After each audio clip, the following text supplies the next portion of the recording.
Namaste. Welcome to the Karma Yoga Center Full Moon Report. This month the full moon is in the sign of Taurus. It'll be full exact on October 24th. I'm looking forward to this particular full moon because there's a lot of feminine, sensual energy around it, and I like that. And I'll tell you why I like that, because not only am I a sensual, feminine person, but we all are. And this is a really important time for all of us to come into our sensual, feminine energy. And the cosmos has aligned just perfectly for us to come into that. There's a few things I'm going to talk about on this report. One being the full moon in Taurus. Right next to the full moon is Uranus, and it's going to have a little bit of a play factor on all kinds of different things. So keep that one in mind. I'll come back to it. And also Uranus is retrograde. And then opposite of the moon, on the other side of the wheel in the sign of Scorpio, is our beautiful sun. Just moved in there. So happy birthday to all the people who have a Scorpio birthday. And right next to the sun is the beautiful planet Venus. And she is also retrograde. And she and the sun are what we call conjoined, or right next to each other as well. And she will be in the peak of her retrograde on the 25th of October. So that's the height of that kind of stepping backwards energy she'll be in as well.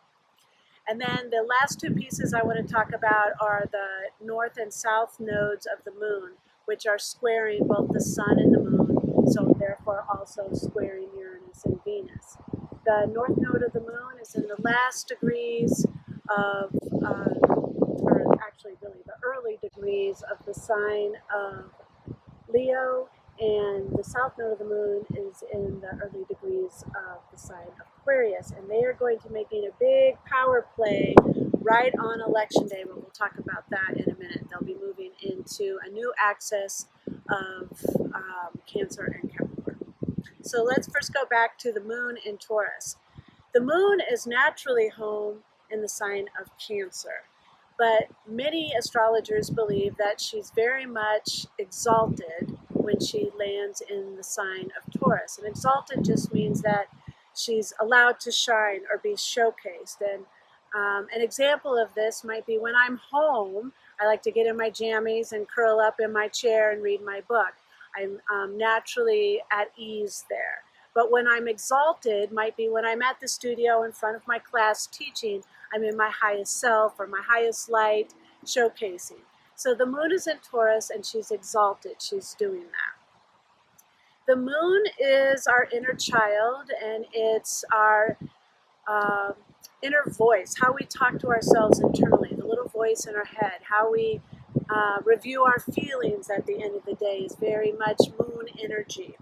And Taurus is sensual. Taurus is our values. Taurus is finances, personal finances. Taurus is sensual. Taurus is our bodies. Taurus is how we hold our home, how we decorate it, how we feel in our home. And so when that inner child comes into Taurus, it's kind of like being both showcased and feeling on top of yourself and very much at home and comfortable in that position. On the opposite side, as I mentioned, is the sun. And the sun has just moved into the sign of Scorpio. And the sun is how we present ourselves to the world. It's our outer representation of who we are. Not that our inner self and our outer self are two different beings, but sometimes we present a little happier, a little more gregarious or friendly side, or a little more extroverted to the rest of the world. And when we're internal, we have a little bit more reflection time. So the sun in Scorpio, and Scorpio's energy is a lot like Taurus. It's its opposite side of the wheel, except for it's in the plural form. So it's collective values. It's the merging of bodies. It's very sensual in that merging way. It's very sexual because of that merging way. It's very transformative. So it has just emerged out of the sign of Libra, which is relationship, or two people coming together in whatever form, whether it's romance or business. And now it's merging its philosophies, merging its money, merging its energies. It's usually the death of something because of that merging. When two people come together and you both want to hang your favorite picture above the couch when you're moving in together, somebody's picture doesn't get to make it. So it's the death of that one picture. It's that kind of merging and death and transformation. It's not so unusual or ironic that the Scorpio sign is when we come into Dia de los Muertos, or we come into All Souls, All Saints Day, or Hallows Eve, Halloween, coming up here at the end of October, right before the new moon. It's that death and transformation time as well for the body form. If Taurus represents the body and Scorpio is the other side, where the body goes into its death to come back for a rebirth of some sort. Perhaps just even philosophically or metaphorically, we have that death and rebirth in Scorpio. So then I said that there's two planets next to the sun and moon, respectively, in each of those signs. In the sign of Taurus, right next to the full moon, is Uranus. Uranus is electricity. It's innovative, it's random, it's sudden, it's spontaneous. I equate Uranus to be like that crazy uncle at the party. You don't know if he's going to say something inappropriate, an inappropriate joke, or moon everybody at the dinner table just out of random spontaneity. It's that kind of energy, and it's saddled right up next to that inner child or inner voice inside of ourselves. And sometimes that little inner voice needs that kind of spontaneous burst to crack outside of its shell. So there's potential for that. And you're in that really sensual place of values and home. So the spontaneity could come in that form in the home center, or it could come in your money and finances. And I was thinking, what a great time to buy a lotto ticket, particularly here in Colorado, the Mega Millions at $1.9 billion. Go buy a lotto ticket. This is a good time for that random chance of winning in finances. And then on the opposite side of the wheel, over there by the sun in Scorpio, as we've already talked about, is Venus, and she's in retrograde. And Venus is the beautiful goddess planet. She represents love. She represents abundance and prosperity. And she's the feminine energy, and she's retrograde, meaning that she's kind of slowed her roll, and she's taking a step back to take a look at what her values are, to take a look at how she defines her beauty, how she feels about the relationship she's in. She's taking a little look at her finances, etc. And she's got the sun right next to her. And the sun is kind of a shield at this point for her to have that private retrograde time so that he can shield her, protect her. I view Venus and the sun much like brother and sister, very close siblings. In fact, some people believe that if the sun were ever to be blocked out or to die out from us, Venus would be able to step up in his stead and take hold of that need for our light and warmth. But currently, he's shielding her and letting her go dipping down into the underworld and take a look at her own stuff. So as above, so below, it's the same for us. And I pose the question to all of us, with all this very feminine, nurturing, retrograde, reflective energy right now, it's a good time for us to take a look at what is our feminine energy. How do we define sacred feminine? What is it to be in our feminine way? And this is for men and women. This is not just females. Feminine energy is not just for the female gender. Men have very much and need to step into more, in my opinion, their feminine side. It's maybe been something they've been afraid to do because it hasn't been manly. But the more men we meet who have embraced their feminine energy, the more sexy they become. Because a man who knows his feminine side, is in touch with it, is balanced, is whole, is sensitive, is creative, is nurturing, and we all should be these energies.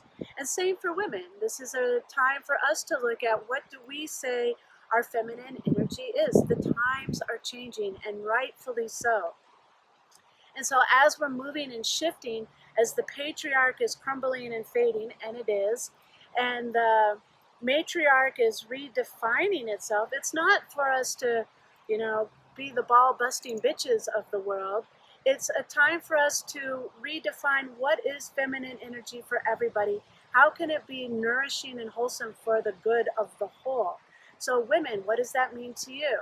Does it mean stepping up into that position of your power that you maybe have been neglecting? Or maybe on the other side of the fence, you've been the ball-busting bitch, and come in and find your feminine soft side a little bit. This is a time for that sort of reflection, as Venus is retrograde. And then Uranus is retrograde too, so he's taking things a little slower. His lightning bolt might come a little bit slower at us, but we can be sure to bet there'll be some random, crazy, chaotic energy most likely happening during this time of the full moon and sun in Scorpio. Now, on the other side of the wheel, I've talked about the sun and the moon, if you can see them at the top, at the bottom, and then you spin it and go this way. We have the north node of the moon and the south node of the moon, and they are squaring both the sun and the moon, and therefore also squaring Venus and Uranus. The north and south node are not bodies of celestial bodies we can see in the sky. They're a little bit more esoteric. They're energy holds on the moon, if you will. And in astrology, they represent where our soul wants to go forward, that'd be the north node, and where our soul has been and maybe is being retained. And we can study these two bodies in our chart to see where it is that we would like to progress and where we've been being held back, and we can go in and work on these energies. The nodes have been on the Leo-Aquarius axis for the last 18 months. And as I mentioned at the beginning of the report, on November 6th, Election Day, these nodes are making a big move and egress into Capricorn. The south node moves into Capricorn, and the north node moves into Cancer on Election Day. This is huge for so many reasons. Cancer represents home, much like Taurus, but home as in our childhood home, or the energy we grew up with that maybe created our foundations and belief systems, and it's mom and dad energy around that. And our future forward-thinking energy is going into that nurturing kind of home energy. And then the south node is going into Capricorn, which is a little bit more traditional. Capricorn energy is earth-bound, natural law, really likes to have some good rules set in place to hold us in responsibility for our actions. And so you can see there could be a little bit of a tug-of-war at election time between being a little bit more of the soft, feminine, nurturing energy of Cancer, or a little bit more of the staunch, traditional energy of Capricorn, if you know what I'm saying. And so this is a big shift for us, and those nodes will stay in Cancer and Capricorn on November 6th all the way until December of 2019. So for about 18 months, they'll be in that holding pattern. Currently, though, as I'm saying, they're in Leo and Aquarius. Leo, the north node, for the last 18 months, that north node has been trying to tell all of our souls to shine, stand up, be who you are, speak out.